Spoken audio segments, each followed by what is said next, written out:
Headlines on Global Business. The Boao Forum expects Asia's GDP to expand by 4.5% this year, a bright spot in the bleak global economic landscape.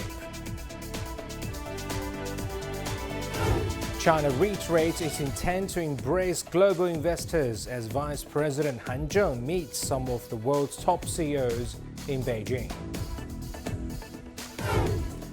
Travel is disrupted for millions of people in Germany as a transport strike on Monday leads to the largest walkout in decades. From CGTN headquarters in Beijing, this is Global Business. I'm Zhu Junfeng in Beijing. Themed An Uncertain World, Solidarity and Cooperation for Development Amid Challenges, the Boao Forum for Asia's 2023 annual conference opened in China's southern Hainan province on Tuesday. The forum released two flagship reports, and officials say that global economic governance has entered into the Asian moment. Here's our reporter Dai Kai with more. The Boao Forum for Asia's 2023 annual conference is kicking off in Hainan with a focus on regional economic integration. Ahead of discussions, the forum released two flagship reports. One is Asian Economic Outlook and Integration Progress Annual Report. Another is Sustainable Development, Asia and the World Annual Report. The reports say that global growth in 2023 is expected to remain sluggish, heavily weighing on the external demand for Asian economies. But as a major engine of the world economy, Asia economies are accelerating the pace in overall economic recovery in 2023. They estimate that the weighted real GDP growth rate of Asia in 2023 will be 4.5%, an increase from 4.2% in 2022.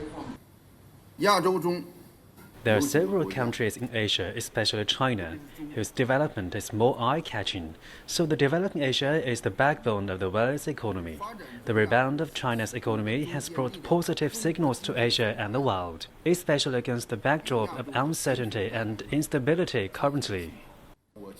The reports also point out that regional economic integration has been advancing in Asia, but challenges are still ahead as the weakened external demand and tightened financing conditions affect growth momentum of emerging markets and developing economies, with many facing problems of debt, supply chain disruptions, and food and energy shortages. These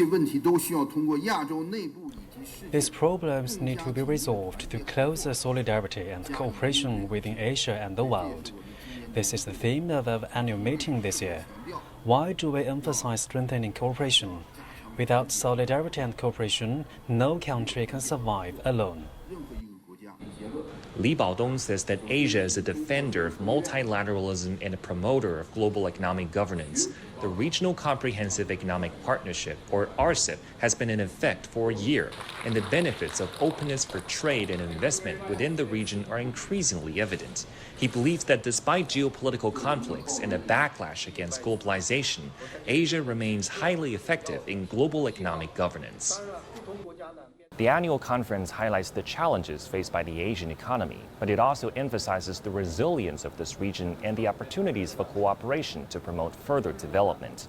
The flagship report it unveiled says Asia is a bright spot in the bleak global economic landscape, and the global economic governance enter into the Asian moment.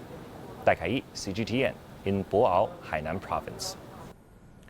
Consensus is growing in the international community that the presence of Chinese leaders on multilateral platforms will help improve global governance, foster economic development, and helping efforts such as tackling climate change. The Boao Forum this year is focusing on how Asia can forge stronger partnership globally. CGTN spoke to Ban Ki-moon, the chairman of Boao Forum for Asia 2023, and a former UN Secretary General, to get more insights on the topic. Take a listen.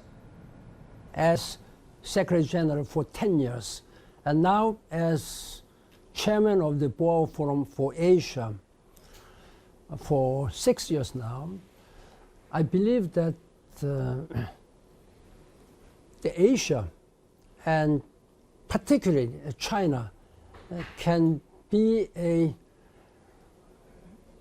locomotive of development, economic and social development.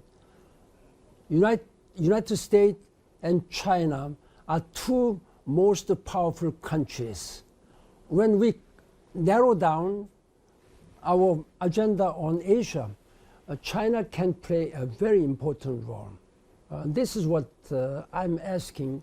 Recently, President Xi Jinping has announced three very important initiatives: Global Security Initiative, Global Development Initiative, Global Civilization Initiative.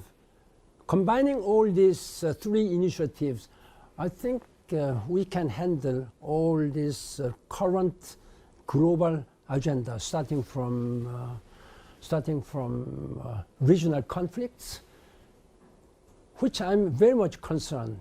If United States and China, two most powerful countries in terms of resources, military power, and political influence, they are two most powerful permanent members of the Security Council of the United Nations.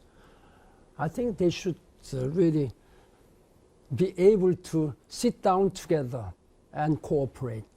I'm sure that both leaders, both countries can find enough space, growing space of commonalities. They should work for global peace, development, and security and harmony. This is what I really expect China and the United States can really cooperate together. For more on the U.S. view on This is Boao Forum for Asia, let's cross to John Terrett in New York. John, tell us what's the focus of the Boao Forum in the United States? John Junfong, good morning from New York. It's a fairly cloudy morning here. This thing, they think of it really as the Davos of the East. You know, you have Davos in the first couple of weeks of every new year when the great and the good of the business world get together in Switzerland in the snow. Well, of course, this takes place in Hainan on an island. It's beautiful. I think island life is always very welcome and looks good on TV and that sort of thing. But of course, it comes at a time when relations between Beijing and Washington are extremely strained. In fact, they haven't been so strained since the country was formed back in 1949. Comes off the back of President Xi's visit last week to Moscow to meet with President Putin, which I think was largely misunderstood and mischaracterized here in the West. President Xi going there to try and bring a peaceful solution to Ukraine, but also to tap on resources that Russia has that China needs in the future. The highlight, I think, of the Boao Forum coming up will be on Thursday, when the brand new Premier of China, appointed by President Xi only a couple of weeks ago at the two sessions, will make his first outing as a speaker on behalf of China on the international stage, and I think that it's going to be a major positioning statement. I think we think of it here on Wall Street really as a chance for Li Chang to do a sales pitch for China to the rest of the world. And this comes, of course, after COVID, at the end of several clampdowns on several industries by Beijing, and of course after President Xi himself talked up the private sector at the two sessions just a couple of weeks ago, which got a lot of headlines here in the West. So the new Premier speaking on Thursday, all eyes on him. And it comes as the Boao Executive Committee issue a statement saying that basically Asia and China offer certainty amid global uncertainty on the economic stage at the moment. And the summary says that Asia and China are resilient from the negative impacts of international capital flows. So there's a lot to talk about, but certainly the Executive Committee setting things up for Asia to be, you know, moving forward very positively as we come to the end of COVID amid all the banking turmoil as well here that's going on at the moment. John June? Right, and what is the effect of decoupling the U.S.? Because recently we saw how Chinese company TikTok has been treated in the U.S. The CEO has been questioned for 5 hours. You know, I tell you, the chief operating officer of TikTok called that xenophobia. He said that members of the Energy and the Commerce Committee were xenophobic because they basically shouted for more than 4 hours at the boss of TikTok, who is Shou Chu. So yeah, I mean, this whole notion of decoupling is not new, actually. I first heard it talked about seriously at the end of the 2008 financial crisis. So that's 15 years ago. But you know what? You hear it more and more. It crops up in television and in newspaper articles more and more. And I think, to be fair, both sides, both Beijing and Washington, can be cited as promoting this notion. I mean, we've had that it began to be taken seriously a couple of years ago when President Trump imposed all those tariffs on China goods coming into the United States. Then there was the retaliation from the Chinese side. Then, of course, there's that trade deal that the two sides signed. Beijing is accused of not living up to that. Now, we'll leave that debate to one side. Somebody else can have that, but that is the accusation. Now we've got COVID coming to an end, the clampdowns are coming to an end. And don't forget, here in Washington and New York, the pushback and the push in favor of some kind of decoupling, or the likelihood that decoupling will happen, includes things like the anti-China bills working their way through Congress. We now have an anti-China committee in the Republican-controlled House. We've got President Biden, one of the key tenets of his foreign policy is to go after China and to best the Belt and Road Initiative in Africa. And you see it also played out in education and in visas and all that sort of thing as well. And just finally, I think there is a notion both in Beijing and Washington that the old world order is changing. I mean, look at BRICS with Brazil and Russia and India and China and South Africa. That's a major international organization now, even though it's only a few years old. And as you rightly say, we saw very harsh treatment of the TikTok CEO only last week. And there is another thing that is about to happen, which illustrates the decoupling notion. A major vote is coming up in the US Congress on the issue of whether or not to lift tariffs on Chinese solar imports into this country. Now, here's the thing to understand. For Biden, climate change, microchip production, an absolutely key part of his vision for America's future. But China basically controls 80% of the world's solar panel market. So what will the Congress do? Will they vote to lift tariffs against those things and allow more Chinese imports into this country? Or will they try to ramp up US solar panel manufacturing? Can they do it in time?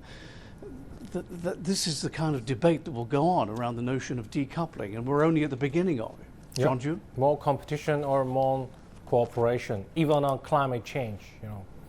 Thank you so much for the update, John Terrett, for us in New York.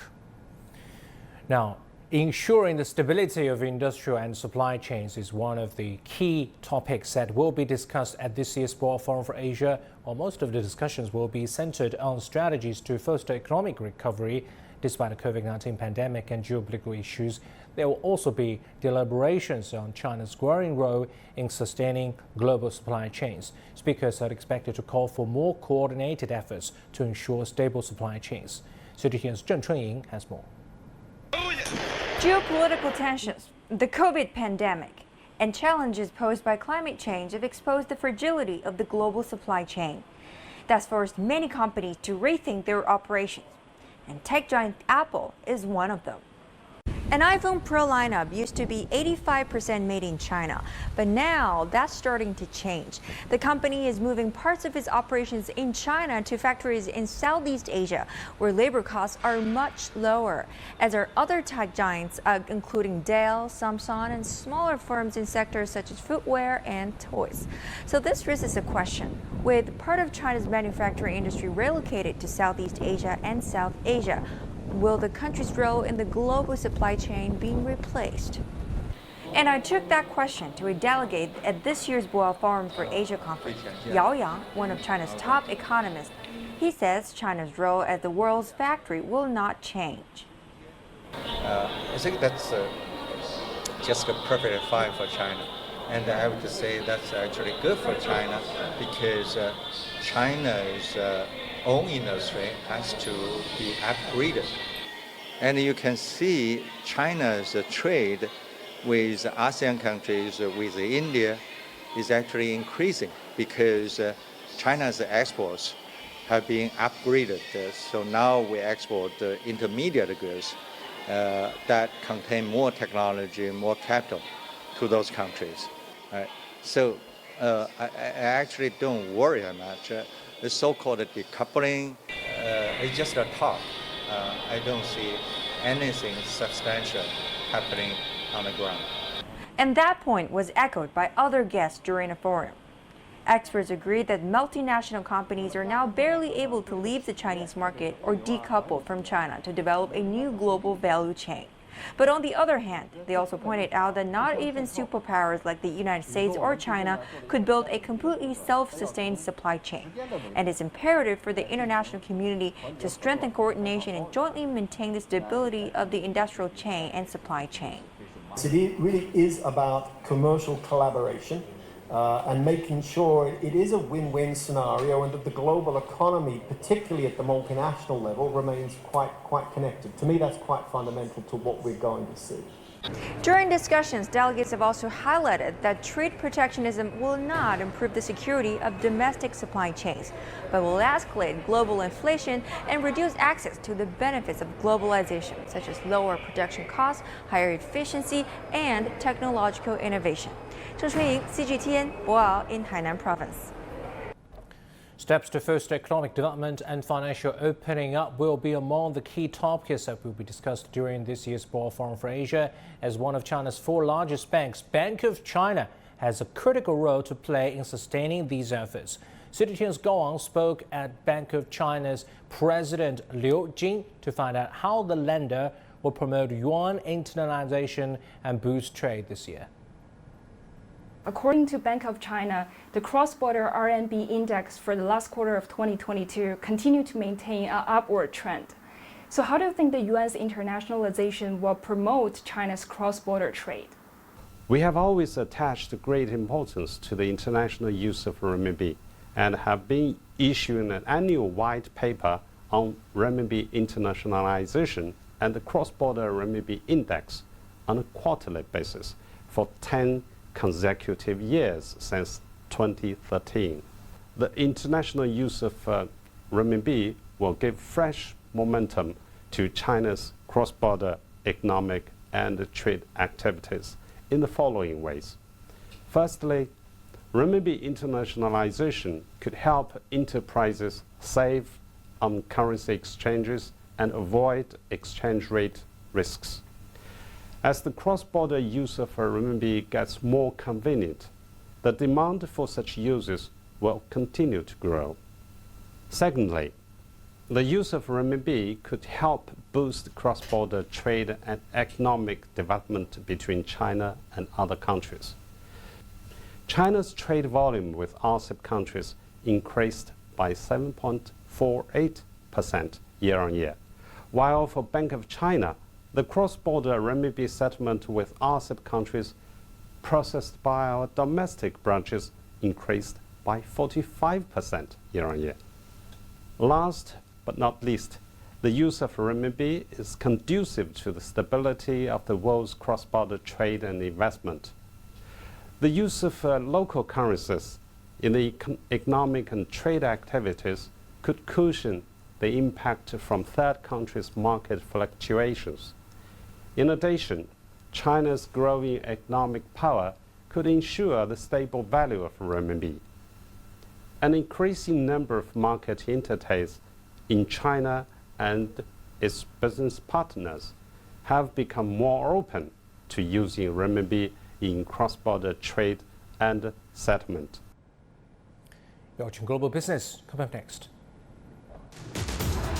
Travel is disrupted for millions of people in Germany as a transport strike on Monday leads to the largest walkout in decades.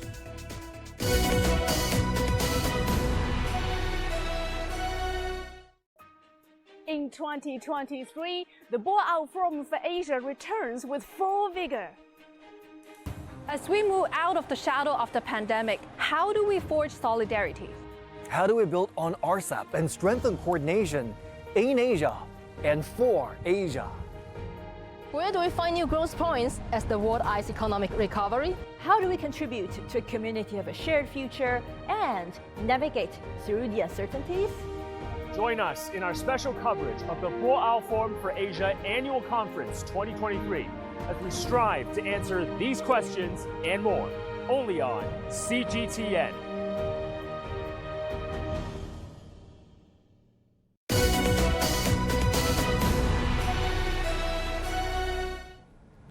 China has given another statement of its intention to embrace the global market as Vice President Han Zheng met some of the world's top CEOs in Beijing. The meeting was part of a broad event at Tsinghua University School of Economics and Management that aims to build connections between international company leaders. CGTN's Zhao Yunfei reports. A signal of further opening up.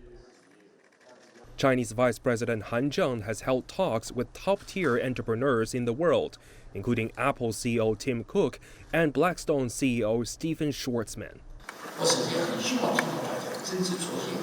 I really need to hear everyone's insights, opinions, and suggestions. I will respond and fully communicate with you.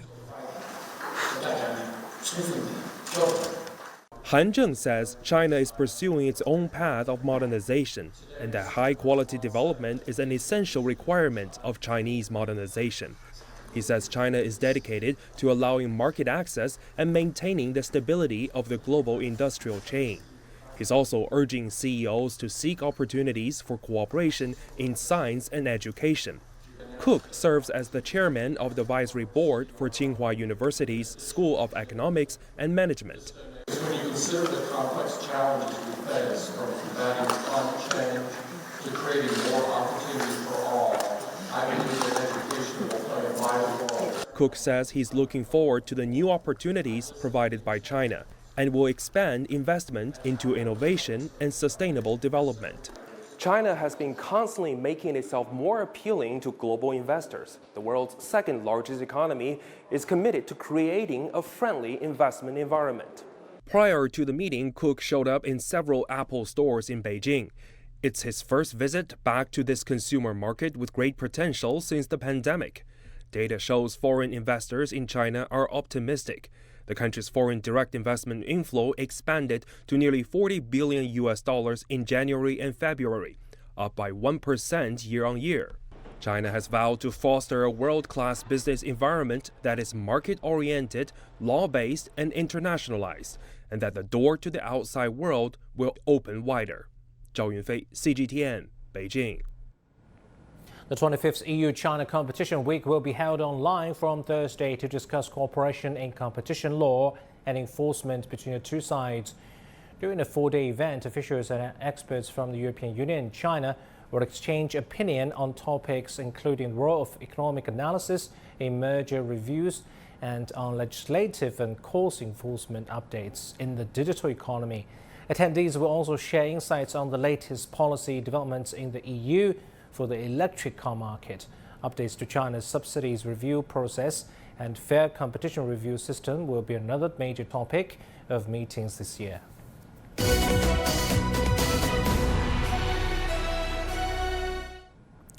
The largest transport strike in decades brought Germany to a standstill on Monday, causing disruption for millions of people at the start of the working week. Unions call this a matter of survival amid soaring inflation. Our correspondent Trent Murray brings us the details from Berlin. We know that all intercity train services have been cancelled. We know metro and subway services in many cities have also been cancelled. If you want to take a ferry up in the northern part of the country, those have been cancelled, and probably most disruptive for the rest of Europe, all flights from the major airports, Frankfurt and Munich in particular, the ones most affected. And of course, it is worth noting those are two airports that are very much used for connections, for international arrivals. And so what we have seen today really is millions of people having their day disrupted. We have seen a number of them are clearly heeding the earlier warnings from unions and are either working from home or have been driving to work. We have seen traffic increase in a number of cities. One, I suppose, positive, if you will, for drivers was just at the last moment before this strike was to commence, an agreement was made between unions and those that operate the Autobahn system. They too were going to shut down parts of the tunnel network on various motorways, but that was averted at the last minute for safety reasons. And so people have been able to drive. Those transport companies, including Lufthansa and Deutsche Bahn, are warning their passengers that the knock-on effect of all of this could still last for several days, and for people that are travelling either in Germany or through Germany to allow some extra time and plan ahead for the journey.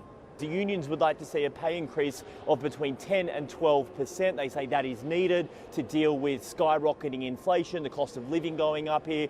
But those employer groups and the public service bosses are saying that a pay increase of that volume, if you will, is just not affordable for them, and that if they were to increase pay by that much, then it would have to be pushed on to passengers and ticket prices.